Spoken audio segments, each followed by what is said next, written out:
The Donald Trump shakedown of corporations, specifically media corporations, continues. The Trump FCC has opened up an inquiry into CBS, who Donald Trump is in a personal litigation with in federal court in Texas.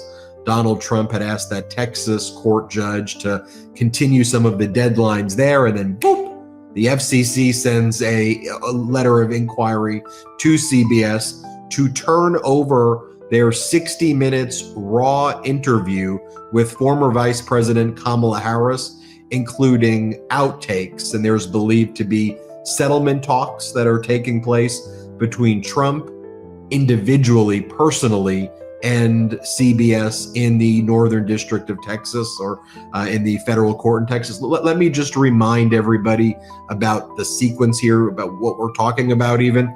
Vice President Kamala Harris gave an interview with 60 Minutes before the election. That's part of a tradition of candidates doing interviews with 60 Minutes. Trump refused to do an interview. He was too scared to do an interview.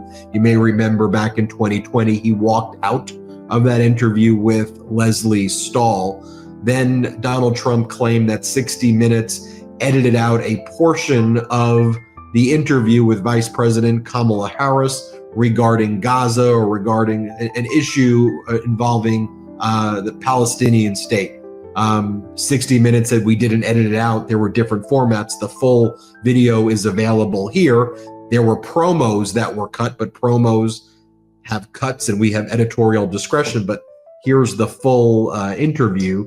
We released it. Donald Trump claimed that that violated unfair business practices to him, but really what he was doing is he was judge shopping to find the federal judge in Texas who has been very favorable to MAGA on everything and has basically tortured any non-MAGA litigant who appears before that specific federal judge, and that federal judge would give the Biden administration a really tough time.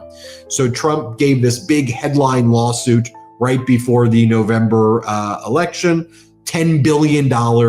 Any legal observer would go, this is the most ridiculous lawsuit in the world. There's zero grounds for this lawsuit. This is literally sanctionable, frivolous, the most stupidest thing ever. Pick the word that you would have about it. That's how many people, thought about it. And now, after Trump took office, he's been basically going to media company, pay up on his personal petty litigations that would otherwise be very frivolous. So the first one to kiss the ring, ABC, George Stephanopoulos, they made the $15 million payment, plus $1 million in legal fees, $15 million purportedly going to the Trump library, which hasn't even been built or even kind of considered yet. Okay, then you go to this Facebook. Meta settles for like $25 million, 22 for this library, $3 million in legal fees. Now, Paramount is the parent company of CBS. They're involved in merger discussions with Skydance Media. Shari Redstone, the daughter of Sumner Redstone, she's really wanted to sell her interest to Skydance. Now, obviously, Trump's DOJ is probably saying, we're not going to approve the merger. We're going to block the merger unless you do the settlement. Then swoops in the FCC saying, we're doing an inquiry. We're going to make this expensive and brutal and cause you a lot of pain, CBS. And while all of this is taking place, Harry, I have to imagine in the background, you have the journalists, people at 60 Minutes with this serious reputation that they've had as being great journalists, probably saying, we will make sure that we tank this. We're not going along with this. So you have all these interests, I think, taking place all at once. Sorry, Harry, that was a very long intro. Let me get your take on everything. No, it's good.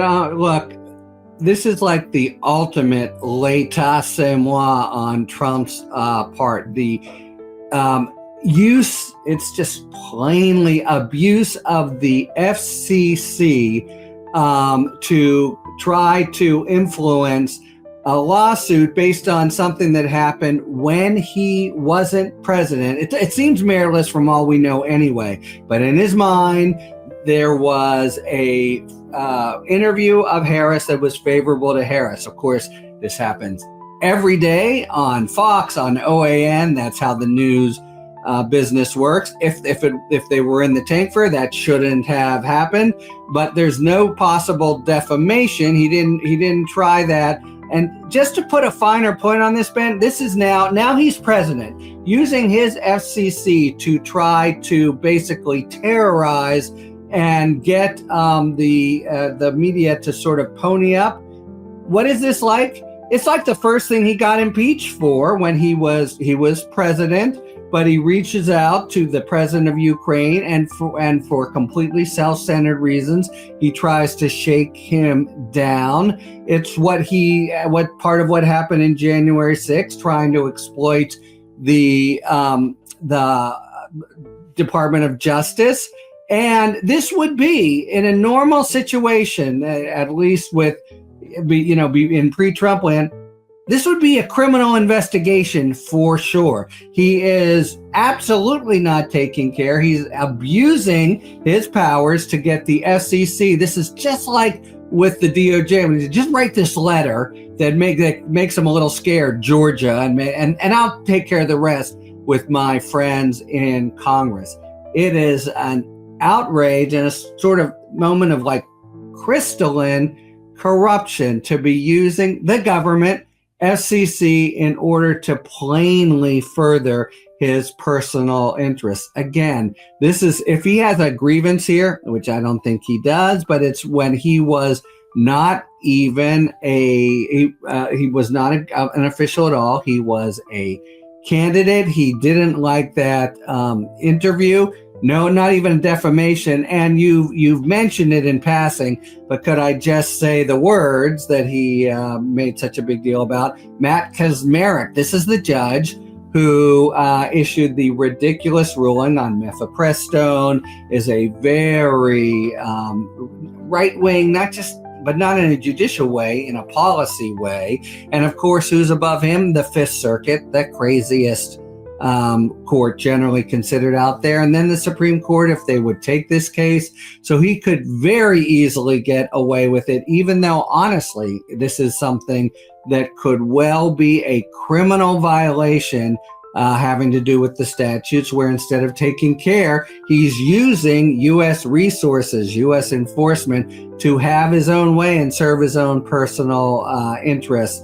The conversation that he must have had with the acting head of the FCC, send this letter, in another world, that would have gotten someone impeached or criminally convicted, and even that is completely off the table. But in terms of the just breathtaking corruption of it and the utter confusion of the governments and what the government's there for with the personal interests of Donald Trump, it's just completely stunning. Of course, so much has happened that's stunning, but it's such a clear-cut example of just, I'm going to take whatever goodies I have, whatever government levers, because I'm president, and see if I can't slap around my personal antagonists and make them kind of pay up for what they did to me personally. It's just amazing. Harry, you mentioned what he tried to do in the first administration, and people wouldn't do it. Send this letter.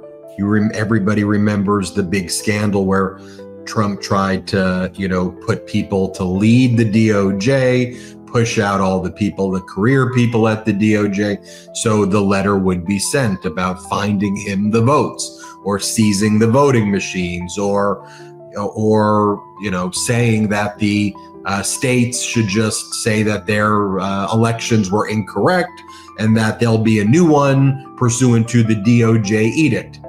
Remember, then the leadership of the DOJ said, no, we're not doing that, and we're all going to do a mass resign, and Trump backed down. So right now, though, Trump and Musk are firing everybody, and now they put in place the people who are writing those letters at every agency to pursue his own petty personal aims. And ultimately, while egg prices aren't going down, grocery prices aren't going down, inflation's going to go back up again. These crazy tariff threats are creating massive instability in the markets while we're firing people at the FAA, and the control tower that was in DC is understaffed. Right around the same time, there's a tragic plane crash over DC that hadn't happened in 19 years in the United States of America. While all of this is happening, you're hearing cha-ching, cha-ching, cha-ching, cha-ching, and that's Trump taking in money from these lawsuits while he's selling meme coins and making billions of dollars off the Oval Office anyway, which is not enough to satiate his and the other oligarchs' appetite for more money at the expense of we the people. I'll give you the final word. So it's just 100% true. You hit it on the nose as always, Ben, but it's not just that. He's leveraging his powers as chief executive of the United States in order to do this, in order to shake down CNN, who's got to be thinking, I think you're probably right. Now that they seem to be pushing back, but we saw ABC or Disney not push back. And, this is really it's so blatant, and it really in a different world would be a crime. And this is one of the things we can see about the ongoing consequences of the U.S. Supreme Court in the immunity case. But, we do a lot of these things, Ben. I really enjoy them. And often we go to the headlines.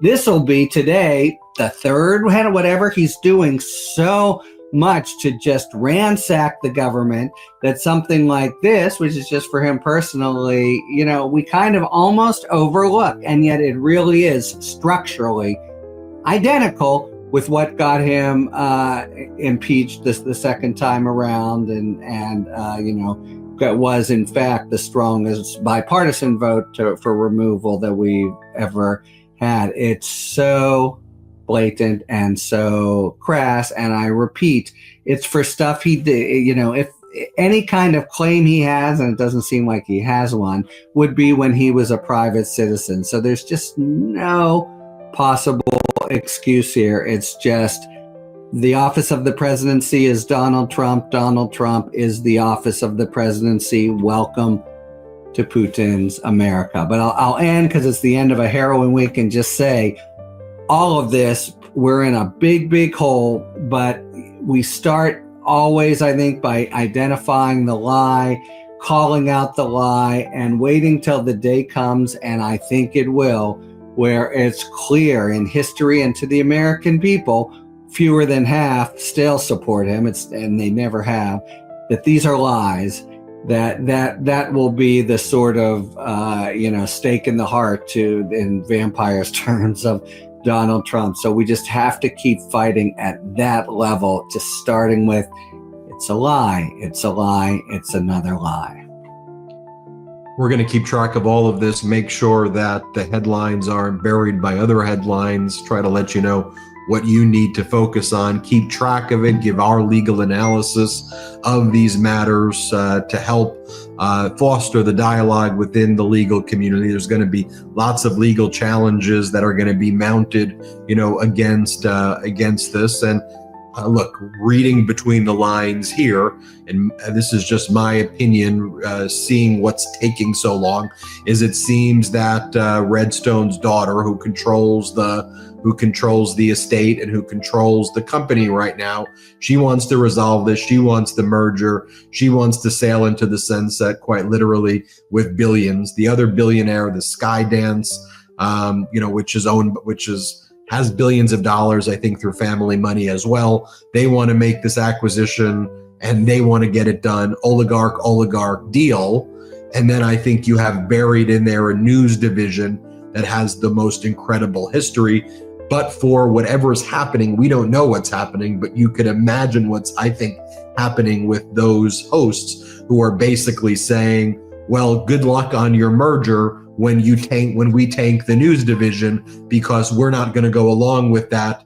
And now they're trying to figure out, how do you deal with that? That, to me, I don't know, but and Harry, we don't know, but we've handled nothing like in this dystopian world, but you can pick up on cues, and that seems to be what's happening.